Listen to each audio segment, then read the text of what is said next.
नमस्कार मंडळी. तर आज आमच्या चाळीतल्या देवीचा आगमन सोहळा होता आणि देवीची मूर्ती आणण्यासाठीच आम्ही निघालो आहे. तर देवीची मूर्ती आम्ही कुठून घेतो हे मागच्या 2-3 व्हिडिओपूर्वी मी तुम्हाला सांगितलं होतं. त्यावेळेस मी देवीची ज्वेलरी द्यायला गेलो होतो. इकडे आमची मूर्ती रेडी आहे. कशी दिसते मला कमेंट करून नक्की सांगा. देवीला कापूर लावला, देवीची नारळ फोडून दृष्ट काढली आणि मग देवीची मूर्ती घेऊन आम्ही आमच्या एरियामध्ये आलो.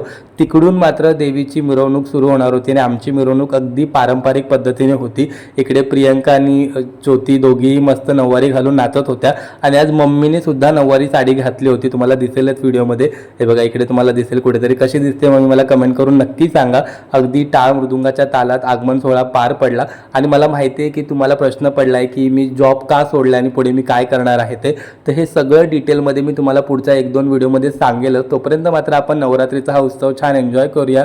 देवीचे वेगवेगळे व्हिडिओज, आमच्या चाळीतला नवरात्र उत्सव हे सगळं मी तुम्हाला ब्लॉगमध्ये दाखवणार आहे. तोपर्यंत ब्लॉग्स बघत राहा. Bye bye.